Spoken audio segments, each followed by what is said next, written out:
اگر میری زوجہ گھر کا کام کرتی ہے، یہ بھی ضمناً آپ کو بتا دوں، بہنیں تو بڑی خوش ہوں گی، چھلانگیں لگائیں گی، عورت پر گھر کا کام کرنا واجب نہیں ہوتا، قضان، آپ اس پہ سختی نہیں کر سکتے، بلکہ اگر بچی ایسے گھر سے آئی ہے جہاں وہ پکا ہوا کھانا کھاتی تھی، خانسامہ وغیرہ تھا، اور اسے پکانا نہیں آتا، تو آپ کو پتا ہے شرعی مسئلہ کہ شوہر پہ اس کو پکا ہوا کھانا دینا واجب ہے، پکا ہوا کھانا۔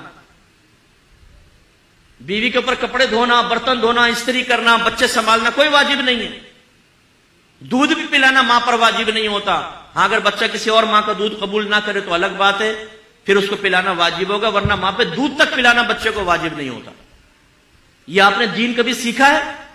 بیچاری ساری بہنیں ہماری چولہے کے سامنے کھڑی ہو کر 4-4 5-5 گھنٹے میں ڈشیں تیار کرتی ہیں، اور جب کھانا آپ کے سامنے لے کر آتی ہیں تو آپ لات مار کے کھانا پھینک دیتے ہیں، یہ بنا کے لائیے، نمک تیز ہے، بوٹی گلی نہیں، مرچیں تیز ہو گئی، کہاں ہے آج کل تیرا ذہن؟ انہیں بتاؤ کہاں ہے، پوری رپورٹ دو سارے دن کی، کہاں ہے ان کا ذہن؟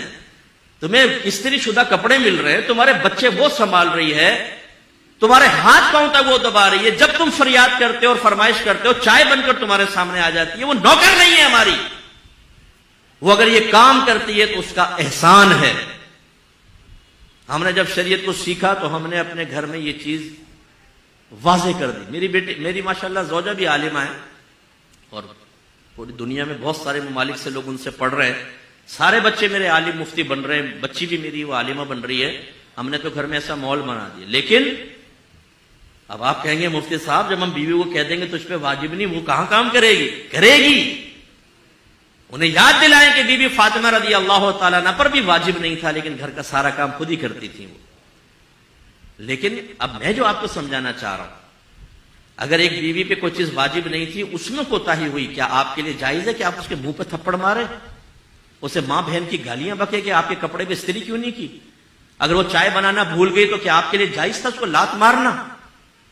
اگر ہے تو لائیے شریعت کی دلیل پیش کریں، ورنہ میدان محشر میں گرفت کے لیے تیار رہیں۔ اللہ تعالیٰ نے ایک آزاد مخلوق کو آپ کے تابع کیا ہے، وہ غلام یہ کنیز نہیں تھی، آزاد مخلوق کو آپ کے تابع کیا ہے۔ اس کا کیا مطلب ہے؟ وہ آپ کی کوئی غلام یہ کنیز تو نہیں بن گئی کہ آپ جس طرح چاہیں اس کے ساتھ رویہ اختیار کریں۔ میدان محشر میں حساب کتاب ہوگا۔ میرے آقا نے اپنے آخری خطبوں میں اہم ترین باتیں کی، اسی سے اندازہ کر لیں کہ کتنی اہم بات ہے کہ سرکار نے ارشاد فرمایا، اللہ تعالیٰ نے تمہاری بیویوں کی شکل میں ایک کمزور مخلوق کو تمہارے تابع کیا ہے، میں تمہیں تمہاری بیویوں کے معاملے میں ہمیشہ تمہیں اللہ سے ڈراتا ہوں، تم اللہ سے ڈرتے رہنا، ان پر ظلم مت کرنا۔ حضرت عمر فاروق رضی اللہ تعالیٰ نے کہا سرکار کی بارگاہ میں حاضر ہو، یا رسول اللہ جب تک ہم مکے میں تھے ہماری عورتیں ہمارے سامنے بولنے کی ہمت نہیں کرتی تھی، لیکن جب ہم مدینے میں آئے تو یہاں انصار صحابہ جو مدنی تھے ان کی ازواج ان کو جواب دیتی ہیں، یعنی کوئی ہے بات تو کوئی بدتمیزی نہیں، دائرہ ادب میں رہ کر۔ تو کل میری زوجہ نے بھی مجھے جواب دیا، سرکار مسکرا دیے، اور آپ نے شاید فرمایا کہ عمر عورتیں ٹیڑھی پسلی سے پیدا کی گئی ہیں، اگر ان کو سیدھا کرنے کی کوشش کرو گے تو یہ ٹوٹ جائیں گی، ان کو ایسے استعمال کرو۔ عمر فاروق رضی اللہ تعالیٰ عنہ 6.5 فٹ کا قد، یہ لمبے چوڑے لہیم شہیم، اور آپ یہ کہہ رہے ہیں میری زوجہ میرے ساتھ ایسا کر رہی ہے۔ سرکار فرما رہے ہیں اللہ نے ان کو ایسا ہی پیدا کیا ہے۔ اس سے بھی ذرا سمجھیے، بعض اوقات زوجہ ایسی ہی ہوتی ہے کہ اگر وہ فرض کر لے کہ آپ سے کوئی بات سخت کہہ دی، کچھ کہہ دی، آپ کے نبی نے کتنی پیاری تلقین کی ہے، درگزر کرو، اپنے یہ ڈھولے شولے بیوی پہ مت آزماؤ کہ جیسے اس نے کہا ایک تھپڑ مارا، اس کے منہ پہ لکیریں چھاپ دی اور چلو جی بیٹھ جاؤ اب آرام سے، اب آئندہ کر کے بتا ذرا تو ٹھیک ہے آپ نے بدماشی کر لی۔ لیکن یہ تو ایک فطری تقاضا ہوتا ہے، بعض اوقات انسان کی زبان سے کچھ نکل جاتا ہے۔ آپ کی بہن بھی اگر اپنے بہنوں کے ساتھ کرے گی، فرض کر لیں، تو کیا آپ بہن کو گھر میں بلا کے تماچا اس کو بھی کھینچ کے ماریں گے کہ تو نے کیسے اپنے شوہر کے ساتھ کی؟ نہیں، آپ تو اس کا پردہ ڈھکیں گے، آپ کہیں گے بھائی یہ بتاؤ میری بہن گونگی ہے کیا؟ تم ظلم کرتے رہو، وہ سہتی رہے، خاموش رہے، کچھ نہ کرے؟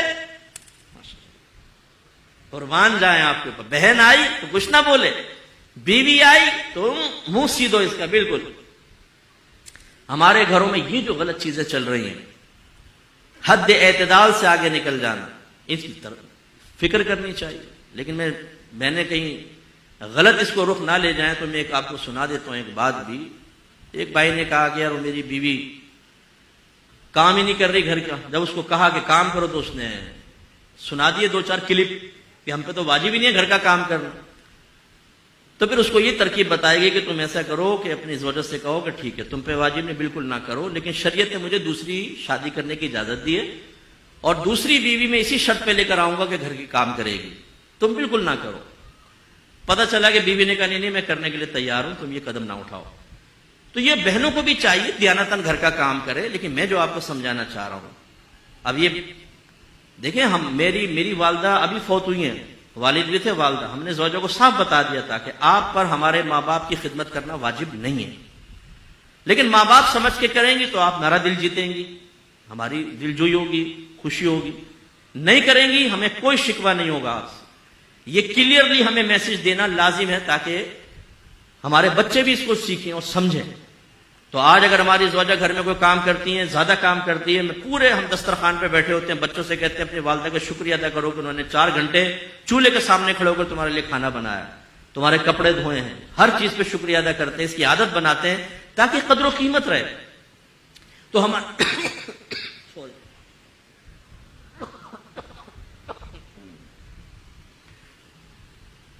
تو ہمارے گھروں میں جو یہ غلط چیزیں، رسومات، میں رسومات میں لوں گا، خاندانی رسومات میں، کہ بیوی کو دبا کر رکھو، بیوی کو بولنے نہ دو، اگر کچھ بولے تو تھپڑ مار دو منہ پہ، کو ذلیل اور بے عزت کرو بچوں کے سامنے، خاندان والوں کے سامنے. غلط چیزیں ان کو ختم کریں. اسی طریقے سے میری بہنوں سے میری گزارش کہ اللہ تعالیٰ نے شوہر کا بہت حق رکھا ہے. بعض بچیاں ایک ایسے گھر سے تعلق رکھتی ہیں جس میں وہ دیکھتی ہیں کہ ہر دفعہ امی ابو کو دبا لیتی ہیں، اور ابا جان جو ہیں وہ عزت بچاؤ مہم پر ساری زندگی چلتے رہے. عزت بچاؤ مہم، عزت بچاؤ مہم.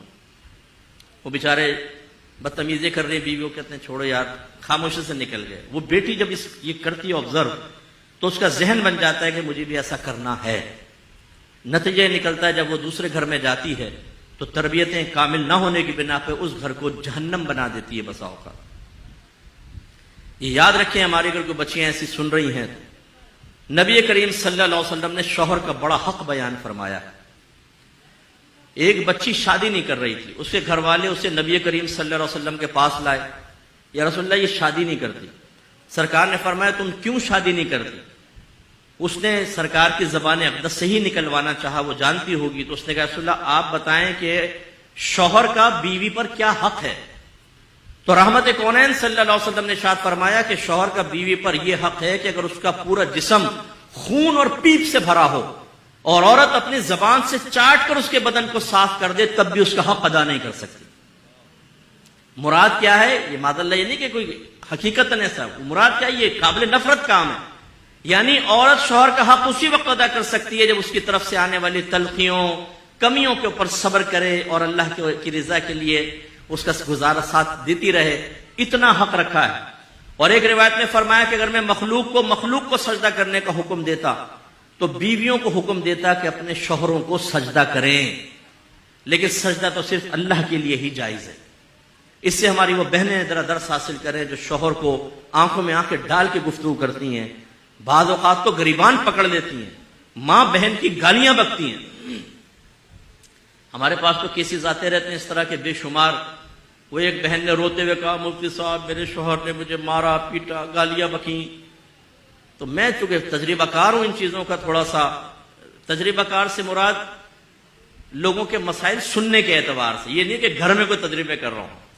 تو میں نے ان خاتون سے کہا کہ آپ پہلے تو رونا بند کریں، پھر مجھے سچ سچ بتائیے گا آپ نے کیا کیا تھا.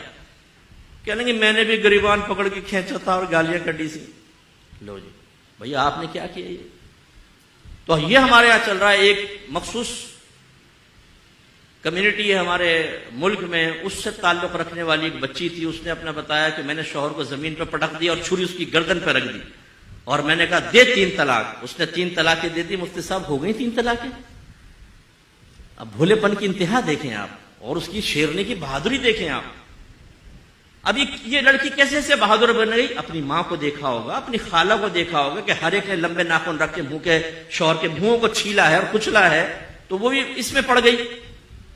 تو تو اس کا مطلب یہ ہوا کہ ڈس بیلنسی جو ہے وہ جانبین سے ہے اور بڑوں کی طرف سے بھی ہے، اور ان سب کا نتیجہ اور معال وہی ہوگا جو میں نے ابتدا کی، علم دین سے دوری، شریعت سے دوری۔ ہمیں پتہ ہی نہیں کیا کرنا ہے، کیا نہیں کرنا، کیسے کرنا ہے، کیسے نہیں کرنا۔ اپنی عقل، اپنے خاندان، اپنے دوستوں یا سہیلیوں یا بڑوں کے مشوروں سے جب آپ گھر چلائیں گے تو ہزارہ چیزیں شریعت کے خلاف ہوں گی اور ان کی بے برکتی آپ کے سامنے آئے گی۔